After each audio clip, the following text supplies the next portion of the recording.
বিসমিল্লাহির রহমানির রহিম। রাজবাড়ী সরকারি কলেজের একাদশ শ্রেণীর বিজ্ঞান বিভাগের ছাত্রছাত্রীদেরকে অনলাইন ক্লাসে স্বাগত জানাচ্ছি। সাথে আছি আমি মোহাম্মদ মেহেদি আলম, প্রভাষক রসায়ন, রাজবাড়ী সরকারি কলেজ রাজবাড়ী। আমরা এই করোনাকালীন সময়ে আমরা যেহেতু সামনাসামনি বা ফেস টু ফেস আমরা ক্লাস নিতে পারছি না, যার কারণে আমাদের শিক্ষা মন্ত্রণালয়, মাউসি এবং আমাদের রাজবাড়ী সরকারি কলেজের তত্ত্বাবধানে অনলাইন ক্লাস কার্যক্রম চলছে। তো এই ক্লাস কার্যক্রমের ধারাবাহিকতায় গত ক্লাসে আমরা পড়েছিলাম গ্যাসের গতীয় সমীকরণ এর প্রয়োগ, অর্থাৎ গ্যাসের গতি সমীকরণ থেকে গ্যাসের গতিশক্তি, বয়লি সূত্র, চার্লসের সূত্র, অ্যাভোগাড্রোর সূত্র, এমনকি আমরা ব্যাপন সূত্র অর্থাৎ গ্রাহামের ব্যাপন সূত্র আমরা প্রতিপাদন করেছি। আজকে আমরা গ্যাসের গতিশক্তি সংক্রান্ত গাণিতিক সমস্যার সমাধান করব। তো তোমরা যারা এই ক্লাস দেখছো, তো তোমরা একটু খাতা কলম নিয়ে একটু বসো। আমি কিছু তোমাদের গাণিতিক সমস্যা দিব এবং সেগুলো সমাধান দেব। তো তোমরা একটু নোট করে নিও। তো দেখো, আমরা গত ক্লাসে আমরা গ্যাসের গতির সমীকরণ থেকে আমরা গতিশক্তি কিভাবে নির্ণয় করতে হয় সেটা আমরা শিখেছিলাম। আজকে আমরা সেই গতিশক্তির সমীকরণ ব্যবহার করে আজকে আমরা গাণিতিক সমস্যার সমাধান করব। যেমন গত ক্লাসে আমরা বলছিলাম যে কোনো গ্যাসের গতি সমীকরণ থেকে মোট গতিশক্তি আমরা বের করছিলাম। মোট গতিশক্তি বের করেছিলাম হলো 3/2 nRT। এই সমীকরণ আমরা দেখা গেছি। তা আজকে আমরা এই সমীকরণ থেকে গ্যাসের আমাদের যে গতিশক্তি সংক্রান্ত গাণিতিক সমস্যা আছে সেগুলো আমরা সমাধান করব। তো প্রথমে আসি, একটা সমস্যা দেখি।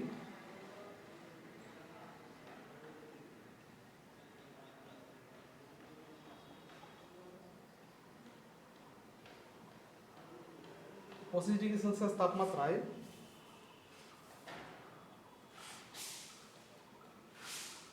কার্বন ডাই অক্সাইডের গতি শক্তি কত? এটা একটা সমস্যা। 25°C তাপমাত্রা দেওয়া আছে এবং কার্বন ডাই অক্সাইডের গতি শক্তিটা কত হবে সেটা আমরা বের করব। একটু খেয়াল করো, যেখানে তাপমাত্রা দেওয়া আছে 25°, এই তাপমাত্রায় কার্বন ডাই অক্সাইডের গতি শক্তিটা কত হবে? এখন আমরা জানি কোনো গ্যাসের মোট গতিশক্তি 3/2 nRT। এখানে আমরা এই সমীকরণটা যদি বসাই, যে গতিশক্তি হবে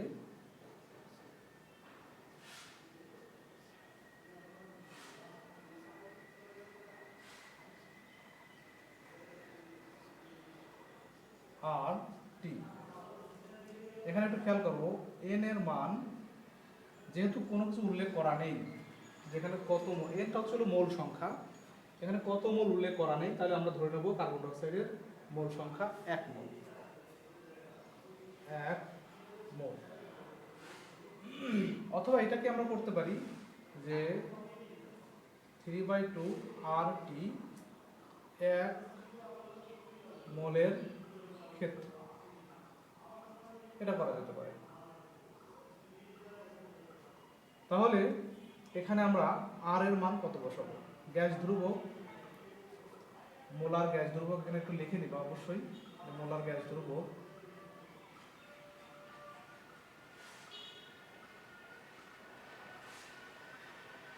আর সমান সমান, যেহেতু আমরা গতিশক্তি নির্ণয় করছি, গতিশক্তির একক যেহেতু জুল, এই জুলটা হলো SI এককে, তাই আমরা চেষ্টা করব এখানে আর এর মানটা SI এককে নেওয়ার জন্য। আমরা সিজিএস পদ্ধতিও নিতে পারতাম, কিন্তু ওই ক্যালকুলেশনটা একটু জটিল হবে, যার কারণে আমরা চেষ্টা করব জটিলতা এড়াই সহজে যেটা করা যায়। তো আমরা জানি যে গতিশক্তির একক হচ্ছে জুল, তাহলে জুলটা হচ্ছে এসআই একক। তো এসআই একক ব্যবহার যদি আমরা করতে চাই তাহলে অবশ্যই আর এর মানটাও এসআই এককে দিতে হবে। তাহলে এসআই এককে আর এর মান হচ্ছে হলো 8.316 এত জুল পার মোল পার কেলভিন। এখানে টি হচ্ছে হলো তাপমাত্রা, টি সমান সমান আমাদের দেওয়া আছে হচ্ছে 25 ডিগ্রি সেলসিয়াস তাপমাত্রা, 25 ডিগ্রি সেলসিয়াস তাপমাত্রা, বা যেটাকে আমরা যদি কেলভিনে প্রকাশ করি, যেহেতু এটা কেলভিনে নিয়ে আসছি আমরা, তাহলে এখানে আমরা কেলভিনে প্রকাশ করব 298 কেলভিন। এখন এই মানটা বসায় দিলে আমরা ওই গ্যাসের গতিশক্তি পেয়ে যাব। 3/2 1 ইন্টু 8.316 ইন্টু টি হচ্ছে 298। এখন যে রেজাল্টটা আসবে সেটাই হচ্ছিল আমাদের মোট গতিশক্তি।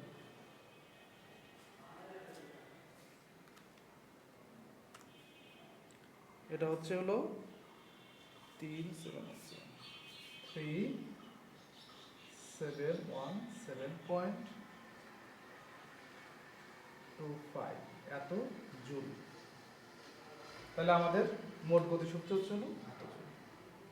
আশা করি তোমরা বিষয়টা বুঝতে পারছো।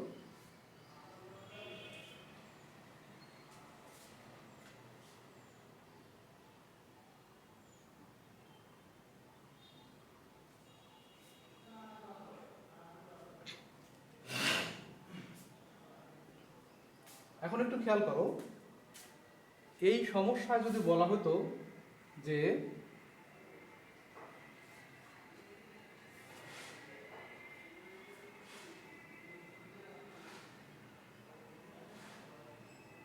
পঁচিশ ডিগ্রি সেলসিয়াস তাপমাত্রায় কার্বন ডাইঅক্সাইডের গড় গতিশক্তি কত, তাহলে কি করতাম আমরা? 25 ডিগ্রি সেলসিয়াস তাপমাত্রায় কার্বন ডাইঅক্সাইডের গড় গতিশক্তি কত। তাহলে আমরা কিন্তু এক মোল গ্যাসের ক্ষেত্রে কতটুকু হয়, মানে কি পরিমাণ শক্তি গতিশক্তি হয়েছে সেটা আমরা নির্ণয় করছি। কত এর ক্ষেত্রে? এক মোলের ক্ষেত্রে। তাহলে যখন আমরা গড় গতিশক্তি বের করব, তাহলে প্রত্যেকটি অণুর গতিশক্তি কত হবে সেটা আমরা বের করব। তাহলে খেয়াল করো, আমরা জানি এক মোলের মধ্যে কতগুলো অণু থাকে? এক মোল সমতুল্য, এই জিনিসটা তোমরা একটু নোট করতে পারো, গ্রাম আণবিক ভর সমতুল্য এনটিপিতে আয়তন 22.4 লিটার, সমতুল্য 6.023 into 10 to the power 23 এতটি অণু।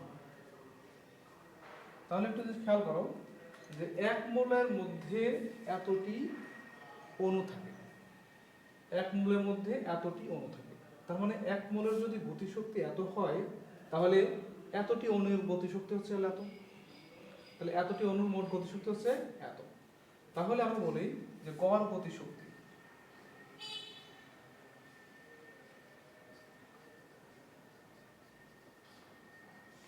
তাহলে বললাম যে এক মোলের গতিশক্তি হচ্ছে এত, অর্থাৎ এতটি অণুর গতিশক্তি হলে এত। তাহলে প্রতিটি অণুর গতিশক্তি কত হবে? আমরা গড় বলতে বোঝাই যে প্রতিটি অণুর গড় মানে গতিশক্তিটা কত হবে। তাহলে গড়টা বের করতে হলে কি করতে হবে? এই যে পরিমাণ আমরা শক্তি পেয়েছি এই শক্তিটাকে মোট অণু সংখ্যা দ্বারা ভাগ করলে পরেই আমরা পেয়ে যাব হচ্ছে হলো প্রতিটি অণুর গড় গতিশক্তি। তাহলে গড় গতিশক্তি সমান সমান হচ্ছে হলো মোট শক্তি, মোট গতিশক্তি ভাগ হচ্ছে হলো মোট অণুর সংখ্যা, বা অণুর সংখ্যা দিলেও হবে, অণুর সংখ্যা। তাহলে মোট গতিশক্তি পাচ্ছি কত আমরা 25 ডিভাইডেড বাই অণুর সংখ্যা, যেহেতু এক মোল নিয়েছি তাহলে অণুর সংখ্যা কত আমাদের এতটি 6.023 × 10⁻²। তাহলে রেজাল্ট আসছে হলো 6.172 × 10⁻⁻21 জুল। তার মানে প্রত্যেকটি অণুর ক্ষেত্রে গড়ে এই পরিমাণ গতিশক্তি থাকবে। আশা করি তোমরা এই বিষয়টা বুঝতে পারছো। এরকম বিভিন্ন রকম অঙ্কগুলো একটু প্যাচ লাগাই দিতে পারে, যে প্রথমে হয়তো সরাসরি বলতে পারে যে 25°C তাপমাত্রায় কার্বন ডাইঅক্সাইডের গতিশক্তি কত, আবার এই কথাটা যুক্ত করে দিতে পারে যে গড় গতিশক্তি কত। তার মানে গড় গতিশক্তি বের করতে হলে আমাদের এই অংশটুকু অতিরিক্ত করতে হবে। আচ্ছা, আশা করি তোমরা বুঝতে পারছো। এবার আমরা আরেকটু আগায় যাব।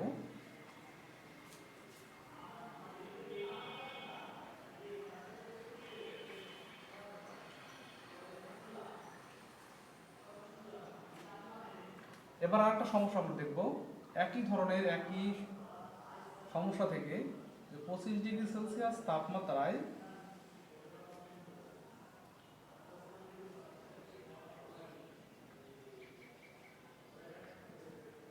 তাপমাত্রায় 5 গ্রাম কার্বন ডাইঅক্সাইডের গতিশক্তি কত।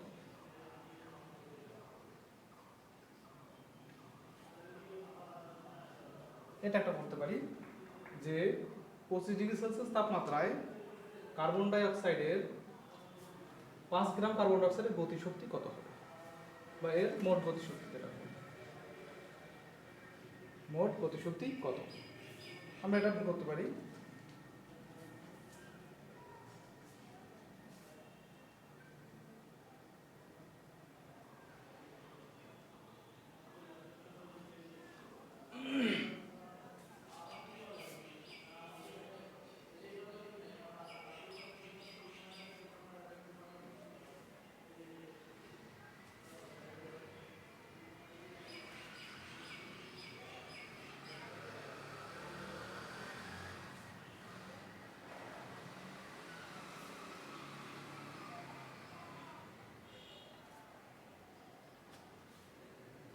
এখন দেখো, একই সূত্র আমরা ব্যবহার করবো এখানে, যে মোট গতিশক্তি সমান আমরা জানি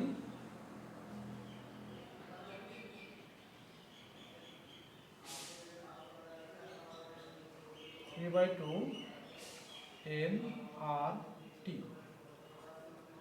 এখন একটু খেয়াল করো যে আবার আমরা লিখতে পারি 3/2 W/mRT। এখানে n হচ্ছে হলো মোল সংখ্যা,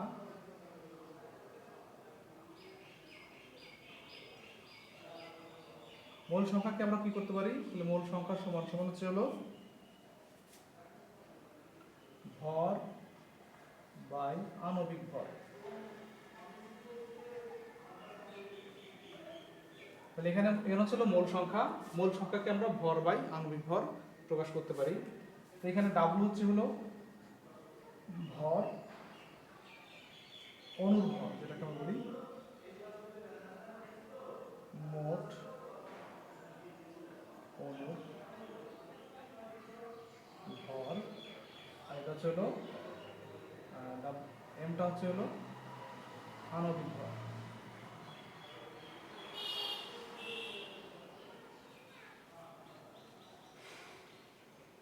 এখন W এর মানটা এবং M এর মানটা আমরা এখানে বসাবো। তবে এখানে একটু ইয়ে হয় যে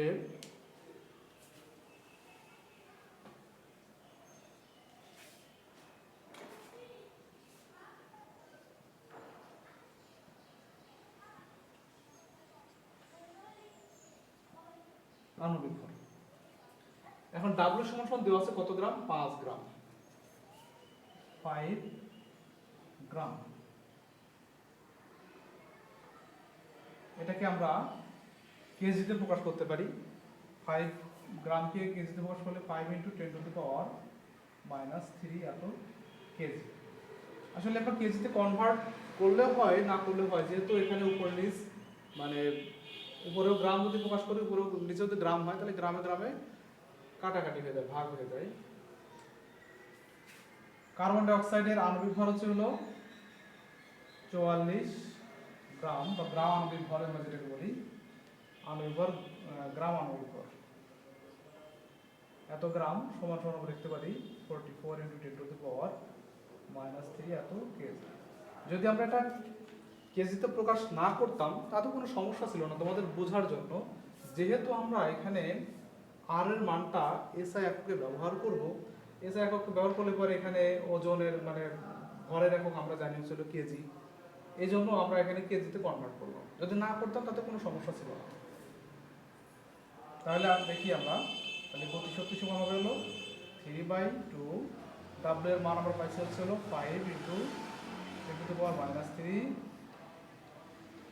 এম এর মান হচ্ছে হলো 44 × 10⁻³ গুণন আর এর মান হচ্ছে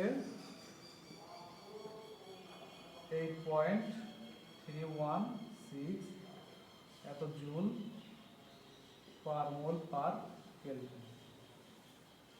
তাহলে 8.316 গুণন টি এর মান হচ্ছে যেহেতু 25°C তাপমাত্রা, টি সমান হচ্ছে হলো 25° বা 298 কেলভিন। এখন যে এটাকে যদি আমরা ক্যালকুলেশন করি, যে মানটা পাবো সেটা হচ্ছে হলো মোট গতিশক্তি। তো এখানে একটু খেয়াল করো, আমরা যদি এটা না করতাম, অর্থাৎ কেজিতে কনভার্ট না করতাম, তাহলে এটা কাটাকাটি চলে যাচ্ছে, এটা উপর নিচ ভাগ হয়ে যাচ্ছে, ভাগে যে সংখ্যাটা ছিল সেটা থাকছে। অতএব এটা তোমরা কেজিতে কনভার্ট করলে করতে পারো, না করলেও করতে পারো, কোনো সমস্যা নেই। তবে মনে রাখবা যে উপর নিচ যদি ভর একই হয় তাহলে পরে আমরা কেজিতে না প্রকাশ করলেও সমস্যা নেই। তাহলে আমরা যে রেজাল্টটা পাবো এখন সেটাই হবে আমাদের মোট গতিশক্তি।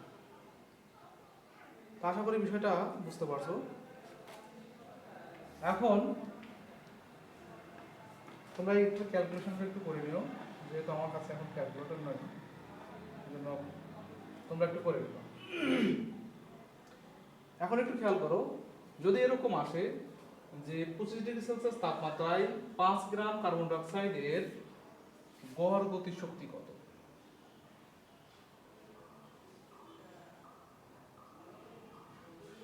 তাহলে কি হতো? ঠিক একই রকম 5 গ্রাম এর মধ্যে কতটি অণু আছে সেটা আমরা বের করে নিতাম।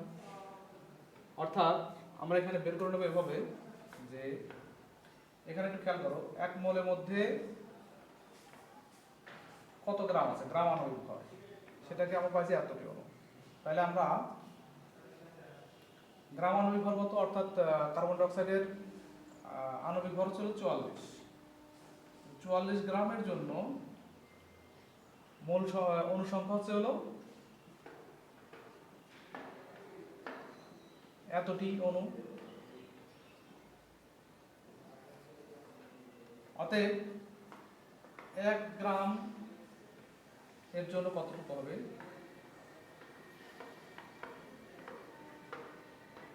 অতএব 5 গ্রাম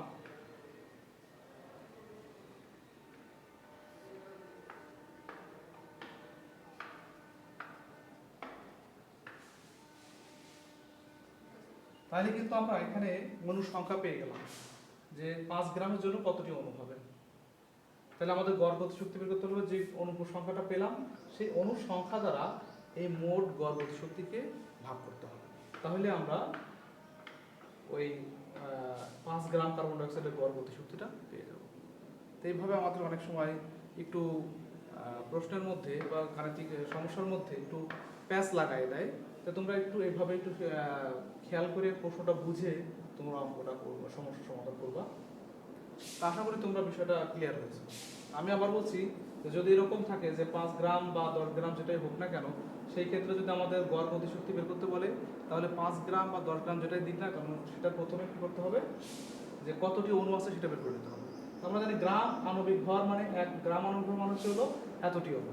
তারপরে গ্রাম আণবিক ভর মানে 1 মোলের ভর হচ্ছে হলো 44 গ্রাম। 44 গ্রামের মধ্যে থাকবে এতটি অণু। অতএব যে সংখ্যাটা দেওয়া থাকবে 5 গ্রাম হোক 10 গ্রাম হোক, তার মধ্যে কতটি অণু থাকবে। তাহলে এইটাই হচ্ছে হলো ওই 5 গ্রামের মধ্যে অণুর সংখ্যা। সেই অণুর সংখ্যা দ্বারা এখানে সেই মোট গতিশক্তিটা দিয়ে শক্তি দিয়ে ভাগ করতে হবে, তাহলে আমরা গড় গতিশক্তিটা পেয়ে যাব। তো আশা করি তোমরা বিষয়টা বুঝতে পারছো। তো আমি এরপরে আরেকটা নতুন ধরনের আরেকটা অঙ্ক শেখাবো তোমাদের।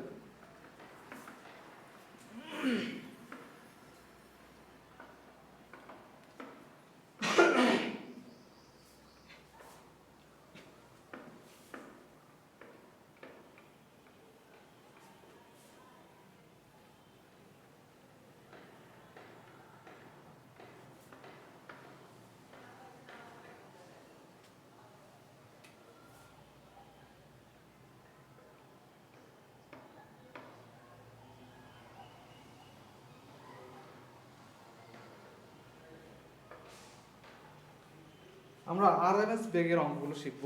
আমরা কিন্তু এই গতিশক্তির গতিতত্ত্বের সমীকরণ থেকে বা গতি সমীকরণ থেকে কিন্তু আমরা আরএমএস বেগের সমীকরণ আমরা নির্ণয় করছি। আমরা সেই সমীকরণ ধরে আমরা আরএমএস বেগ নির্ণয় করব। যেমন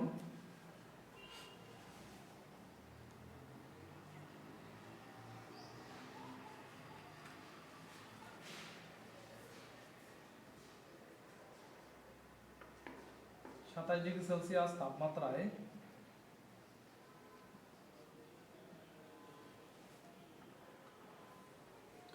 তাপমাত্রায় ও 1 atm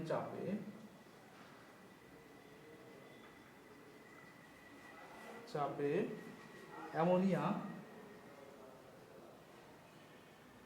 অণুর আরএমএস বেগ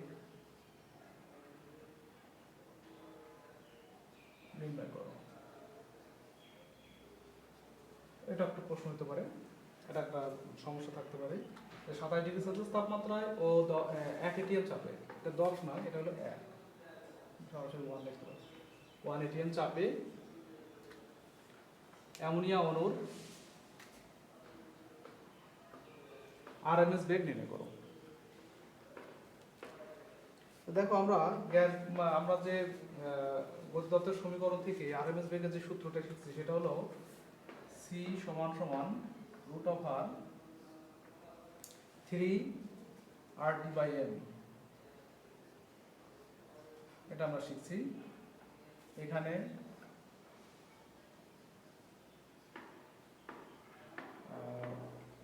গ্যাস ধ্রুবক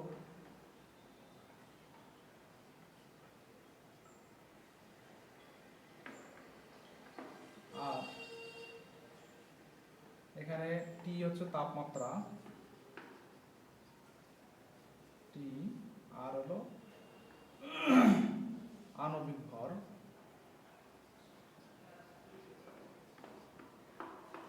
এম, আর সিটা হচ্ছে হলো আরএমএস বেগ।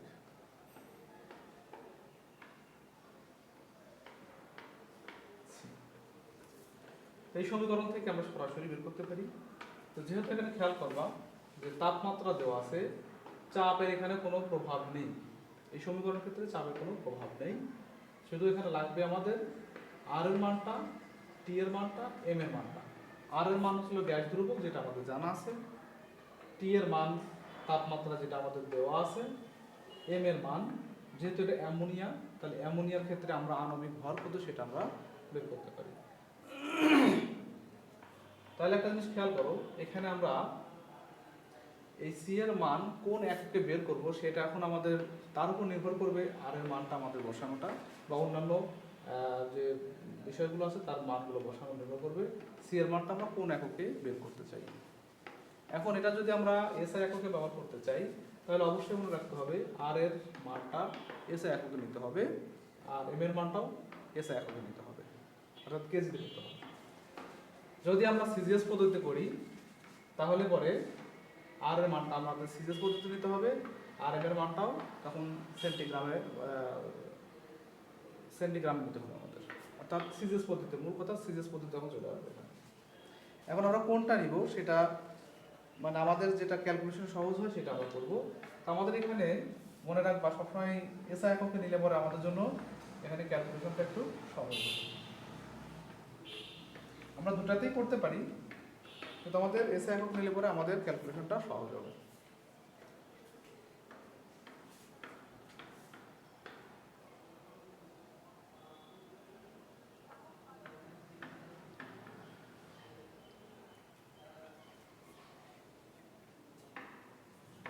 আচ্ছা একটু খেয়াল করো, এখন দেখো গ্যাস ধ্রুবকের মান এসআই এককে আমরা জানি 8.316 জুল পার মোল পার কেলভিন। তাপমাত্রা দেওয়া আছে 27 ডিগ্রি সেলসিয়াস তাপমাত্রা, বা যেটাকে আমরা বলছি 300 কেলভিন। আণবিক ভর হলো দেওয়া আছে, আমরা জানি যে অ্যামোনিয়ার আণবিক ভর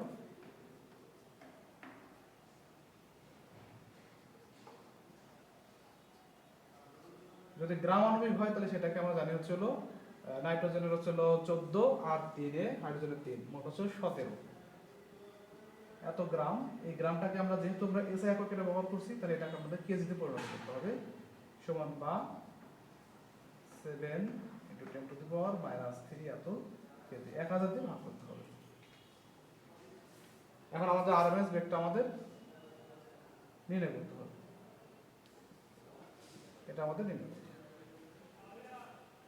তাহলে দেখো এখানে আমরা মানগুলো বসাই দিই, √3 আর এর মান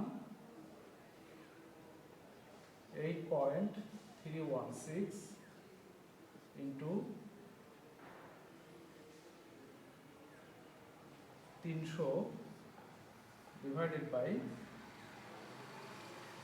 7 × 10⁻³ এত। যদি আমরা এখানে শুধু 17 রাখতাম তাহলে এটা অবশ্যই আমাদের সিজিএস পদ্ধতির মানে এককে ব্যবহার করতে হতো, তাহলে রেজাল্টটা আসবে হলো 663.5 এত এমএস পার সেকেন্ড। আমরা জানি যে গতির একক হলো বেগের একক হচ্ছে MS per second, metre per second square. আমরা যেহেতু এটা একটা বেগ, আরএমএস একটা বেগ, তাহলে আমাদের একক হবে হলো এমএস পার সেকেন্ড।